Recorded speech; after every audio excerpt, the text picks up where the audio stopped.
Hello, students. Today we will learn about the chapter My Childhood. My Childhood is an extract from Abdul Kalam's book Wings of Fire. This chapter talks about Kalam's childhood. So let us see by reading the text. I was born into a middle class Tamil family in the island town of Rameswaram in the Eastwell Madras state. जो अब्दुल कलाम जी का जो जन्म है तामिल family में हुआ था, middle class तामिल family, और Madras state था, रमेश्वरम जगह थी। My father Jainulabdeen had neither much formal education nor much wealth.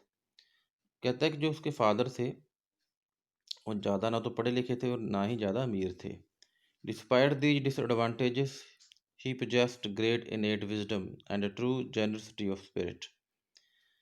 फिर भी वो एक बहुत अच्छे आदमी थे। उनमें एक क्वालिटी थी जो उससे बचपन और कुदरती तौर पर उसको मिली हुई थी कि वो बुद्धिमान थे और एक अच्छी आत्मा के मालिक थे।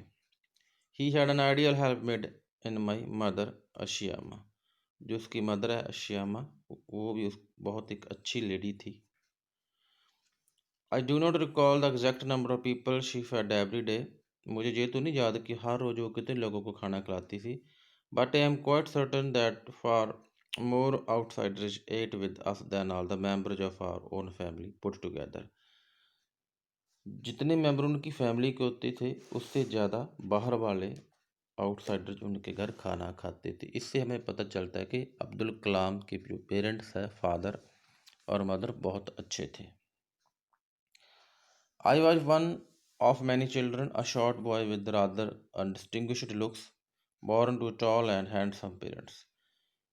ये काफ़ी बच्चे थे अब्दुल कलाम, कहता है उन काफ़ी बच्चों में से मैं एक था जो छोटे कद का था, और उसकी जो लुक्स है, अपीयरेंस है, वो भी पेरेंट्स से नहीं मिलती जुलती थी। पेरेंट्स उसके लंबे थे, सुंदर थे। We lived in our ancestral house which was built in the middle of the 19th century. ये कहता है कि हम हमारे जो उनके इंसेस्टर्स का, उनके बुजुर्गों का पूर्व घर था, उसमें रहते थे, और जो 19th सेंचुरी का बना हुआ था। It was fairly large pucca house made of limestone and brick on the mosque street in Rameswaram. और जो पक्का हाउस था जो चूने और ईंटों से बना हुआ था, जो रामेश्वरम की मॉस्क स्ट्रीट में था। My austere father used to avoid all inessential comforts and luxuries. Austere का मतलब होता है जो बहुत रूल्स को फॉलो करता है, जिसके अपने असूल होते हैं।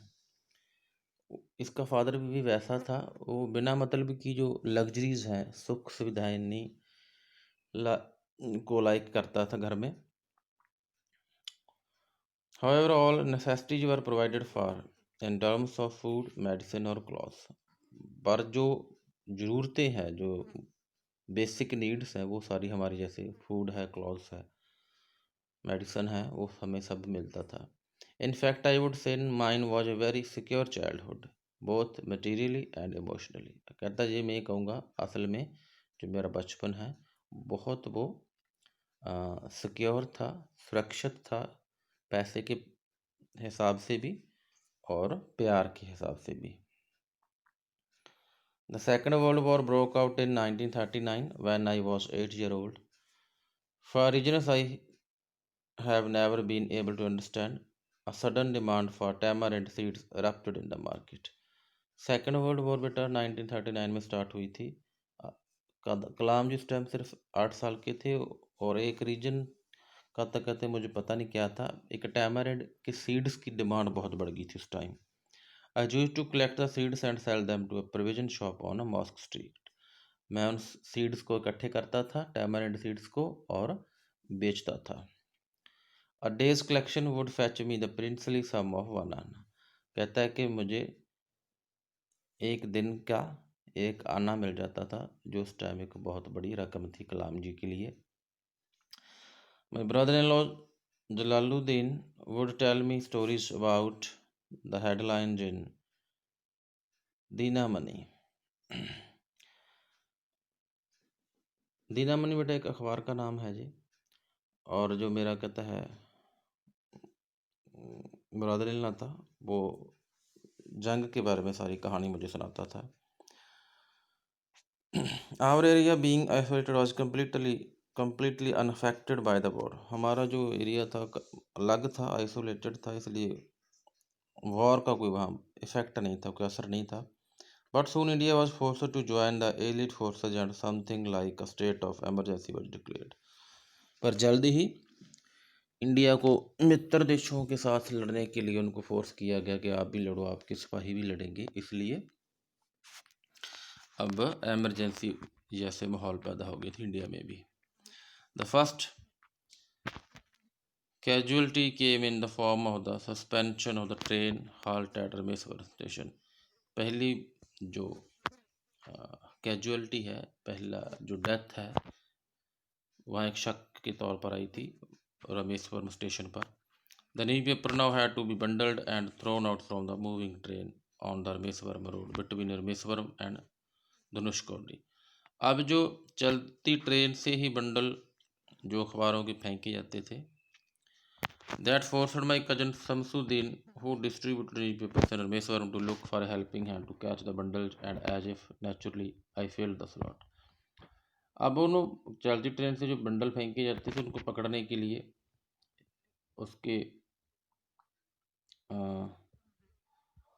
जो शमसुद्दीन है, उनको ज़रूरत थी एक आदमी की, और उसका जो कजन था शमसुद्दीन कलाम जी का, और उसी बंडल पकड़ने का काम जो कलाम जी करते हैं। Samsudin helped me earn my first wages।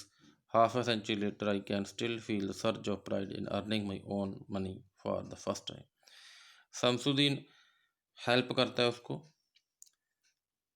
एक पहली दिहाड़ी, पहली कमाई करने की, और ये कहता है कि मेरे लिए जो मान की बात थी, मैं आज भी इसको याद रखता हूँ कि मैंने फर्स्ट टाइम अपने पैसे कमाए थे। Every child is born with some inherited characteristics into a specific socio-economic and emotional environment and trained in certain ways by figure of authority।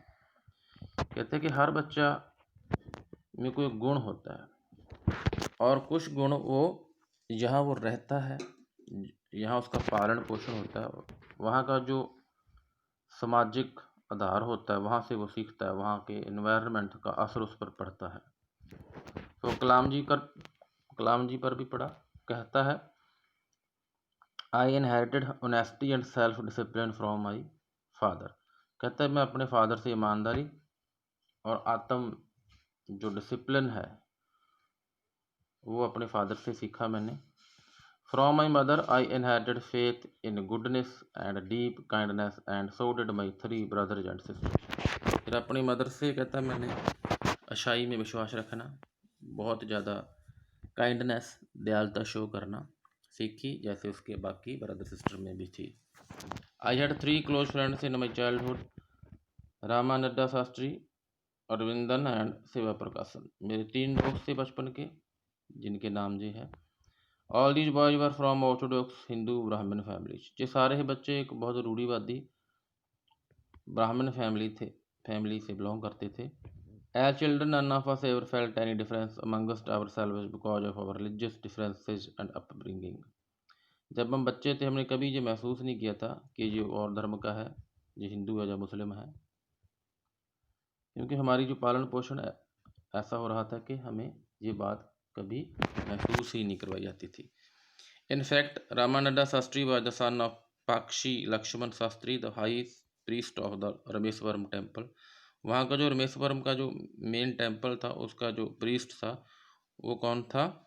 Ramanand Shastri का पापा जी थे, उसके फादर थे, पाक्षी लक्ष्मणा के। Later took over the priesthood of the Rameswaram temple from his father. बाद में ये अपने फादर से प्रीस्टहुड है वहाँ के टेम्पल का पुजारी बन जाता है। Arvindan went into the business of arranging transport for visiting pilgrims, and Shiva Prakashan became a catering contractor for the Southern Railways। Aravindan है वो ट्रांसपोर्ट की बिजनेस में चला जाता है, और शिवा प्रकाशन रेलवे में केटरिंग कंट्रैक्टर की जॉब पर चला जाता है। During the annual Shri Sitarama Kalyanam ceremony, our family used to arrange boats with a special platform for carrying idols of the Lord from the temple of the marriage site, situated in the middle of the pond called Ramatirtha, which was near our house. जब कहते annual Shri Sitarama कल्याणम ceremony होती थी तो हमारी family मूर्तियों को लाने के लिए बोट्स की अरेंजमेंट करती थी। देखो कितनी अच्छी बात है। ये मुस्लिम थे बट जो हिंदू जितने भी रीति रिवाज थे, फेस्टिवल थे, उसमें बहुत अपना कोऑपरेट करते थे।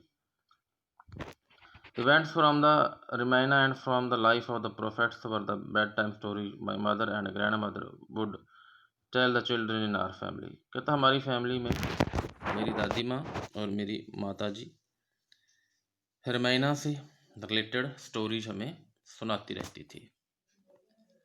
One day when I was in the 5th standard at the Rameswaram Elementary School, a new teacher came to our class। जब कहता मैं 5वीं कक्षा में था वहाँ की जो प्राइमरी स्कूल में, तो एक न्यू टीचर आता है हमारी क्लास में। I used to wear a cap which marked me as a Muslim and I always sat in the front row next to Ramananda Sastry। और मैं कैप पहनता था, इससे पता चल जाता था कि मैं मुस्लिम था। मैं सबसे आगे वाली कतार में बैठता था और किसके साथ बैठता था? रामानंद शास्त्री के साथ, जिसने हु वोर द सैक्रेड थ्रेड, मीन्स जिसने वो सैक्रेड थ्रेड पहना हुआ था। The new teacher could not stomach a Hindu priest son sitting with the Muslim boy. जो न्यू टीचर को ये बात हजम नहीं हुई कि एक मुस्लिम हिंदू के साथ बैठा है, वो भी फर्स्ट रो में। In accordance with the social ranking as the new teacher saw it, I was asked to go and sit on the back bench। जो न्यू टीचर ने समझा कि जो मुस्लिम जो हैं हिंदू के साथ नहीं बैठ सकते, उस इसलिए कलाम जी को पीछे उठा देता है, अपनी दिमाग के अकॉर्डिंग सोशल रैंकिंग कर देता है। कहने का मतलब उसको डिग्रेड करना चाहता है। I felt very sad and so did Ramanand Shastri. मैं और रामानंद शास्त्री के अंदर बहुत उदास हो जाते हैं। He looked utterly downcast as I shifted to my seat in the last row। वो अपने आप को बहुत दुखी महसूस करता है जब मेरे को लास्ट रो में बिठाया जाता है। The image of him weeping when I shifted to the last row left a lasting impression on me। जब मैं उसकी रोते हुए की इमेज देखता हूँ जब मुझे लास्ट रो में बिठाया गया, तो मेरी ज़िंदगी में, तो मेरी लाइफ में, तो मेरे करैक्टर में वो एक बहुत बड़ा एक इम्प्रेशन छोड़ जाती है। तो स्टूडेंट्स, जो लेफ़्ट पार्ट है इस चैप्टर का हाफ हो गया जी। हाफ पार्ट हम नेक्स्ट वीडियो में डिस्कस करेंगे। Thank you and have a nice day.